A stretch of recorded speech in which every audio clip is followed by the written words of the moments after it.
the child who grew up too soon. There are children who grow up without anyone realizing what they have lost. Not because they disappeared, but because they are still there, still smiling, still well behaved, still doing everything expected of them. It's just that, very early in life, they quietly folded up their childhood, tucked it away in a dark corner of their heart, to make room for a role they should never have had to bear. It usually begins very quietly. No major catastrophe, no clear moment to point to and say, everything changed from here. It is simply a child, perhaps only 7 or 8 years old, standing before the tired eyes of an adult, facing breakdown, anger, addiction, or the unnameable emptiness of a person who was supposed to be a place of safety. And in that moment, without being taught or told, something deeply instinctual is activated. If I don't keep things stable, no one will. If I am not quieter, more obedient, stronger, then everything will collapse. And so, the child begins to disappear. Not disappearing from the house, the dinner table, or the school, but disappearing from their own needs. They smile more, but it's a smile meant to soothe the atmosphere. They cry less, not because they aren't sad, but because they have learned that their tears have no space to fall. They learn to observe every tiny change in the tone of voice, in the look in an adult's eyes. They know when to speak, when to be silent, when to turn themselves into the peacemaker, and when to retreat so as not to be a burden. They become the emotional thermometer of the entire house, adjusting themselves to the moods of others, day after day, and ironically, the world praises them for it. People call them mature, grown-up, sensible, strong for their age. No one stops to ask what the cost is. This is the invisible pain of those who grew up too soon. A pain that is not loud or dramatic, but deeply rooted. It doesn't disappear when we become adults. Instead, it silently follows us, weaving its way into how we love, how we work, and how we perceive our own value. When a child is forced to hold the emotions of the adult, instead of being held, psychology calls this parentification. The child becomes the caregiver, the protector, the peacekeeper, the listener, the burden bearer. This is not only unhealthy, but it leaves a profound mark on the nervous system. Because when a child is responsible for emotional stability, whether their own or others, their brain learns to be in a constant state of hypervigilance, always scanning the environment for danger, always walking on invisible eggshells. Love, in that world, is no longer unconditional. It becomes a silent transaction. I provide stability, and in return, I hope for a little safety. I push my needs aside because the needs of others are always more urgent. Gradually, the child learns that their existence is only meaningful when they are useful, when they don't cause trouble, when they need nothing at all. And so, another version is created, the obedient version, the high-achieving version, the version that always listens, always helps, is always fine, the version that doesn't demand, doesn't complain, doesn't bother anyone. A mask is put on very early, and worn for so long that the wearer forgets it is just a disguise. But deep inside, something always aches, a nameless sense of lack or deficiency. Because the buried child doesn't vanish, it remains there, silently carrying the unanswered question, why didn't anyone protect me? As they grow up, the manifestations are no longer simple. Some become extremely independent, to the point of refusing all help. Some never feel safe in relationships, always maintaining an invisible distance, despite deeply yearning for closeness. Some find themselves empty even in moments that should be happy, because joy, for them, is something foreign, even dangerous. Some cannot rest without feeling guilty, because from a young age, they only felt worthy when they were productive.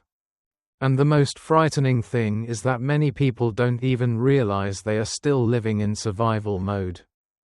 Because when chaos becomes normal very early on, the nervous system adopts it as the standard. Peace becomes suspicious. Silence makes us restless. Love feels like a debt to be repaid. This is not just sadness. This is a form of complex trauma that shapes how we see the world. And more importantly, how we see ourselves. No child willingly takes on that role. They do it for attachment, for the instinct to survive. When safety is absent, the child chooses to give up their authenticity to maintain connection. That is not weakness. That is biological intelligence. But the tragedy lies in the fact that what once saved you as a child becomes a prison as an adult. So many of us are living as smoothly functioning, effective adults, but inside, a neglected child is steering every decision.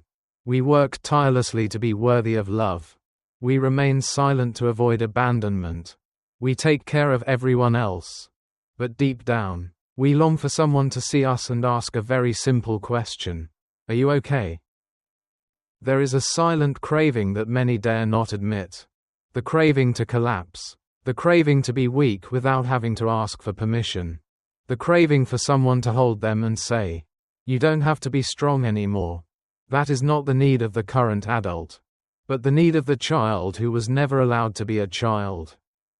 The first step of healing is not to fix, but to witness. Because until you dare to acknowledge what happened, you will continue to deny yourself with familiar phrases. It wasn't that bad. Other people have it worse. I'm fine. But fine is sometimes just another mask. Children who grow up too soon often become adults who never truly feel safe. Even in quiet rooms, they love but don't trust tenderness. They give so much but don't know how to receive. They apologize for crying, shrink back from compliments, and mistake exhaustion for success. The price of growing up too soon is a life lived constantly holding one's breath, waiting for someone to grant permission to rest. But the truth is, no one is coming back to save the child you once were. The only person who can do that is you. You are the one who must go back.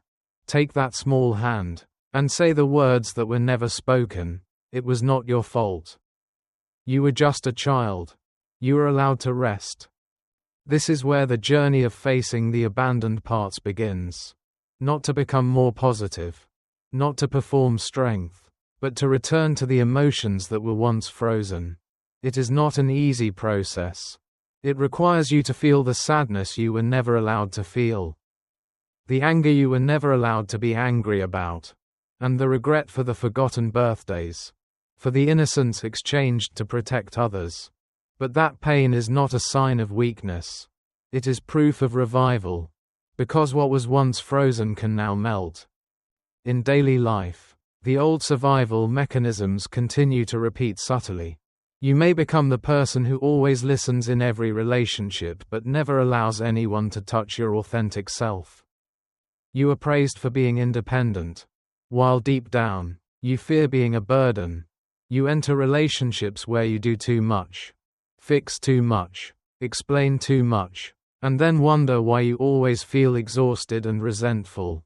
You struggle with boundaries, because saying no still feels like a betrayal.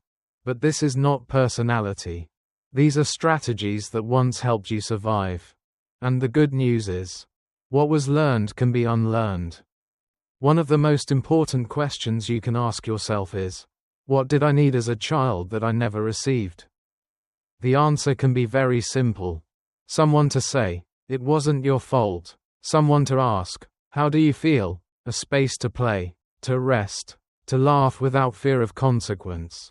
And little by little, you can start to give those things back to yourself. Not to change the past, but to stop living in it. This is how you stop looking for parents in romantic relationships. This is how you distinguish between intuition and anxiety. This is how you stop running from the person you once were. Carl Jung once said that there is no coming to consciousness without pain. And people will do anything, no matter how absurd, to avoid facing their own soul. But the journey back to yourself requires that courage. facing all the forgotten, ashamed, frightened, angry parts. Because healing is not about becoming someone else. It is about remembering who you were before the world demanded you become someone else. If you are someone who grew up too soon, remember this: your maturity was never the problem. The problem was that you had no choice. But now, you do. You can choose softness. You can choose rest. You can choose to stop carrying the emotions of the world and start listening to yourself. It won't happen overnight. There will be days when you feel small, fragile, vulnerable, and that is okay. That is a sign that the child within you is coming home. Let it cry. Let it play. Let it be seen. Perhaps for the first time. You are not broken. You are becoming whole. And perhaps, for the first time in your life, you are growing up the right way. Not through pressure, not through fear, but through truth. You may not have had a complete childhood, but you still have a whole future ahead of you. And this time, you are the one holding the pen to write your story.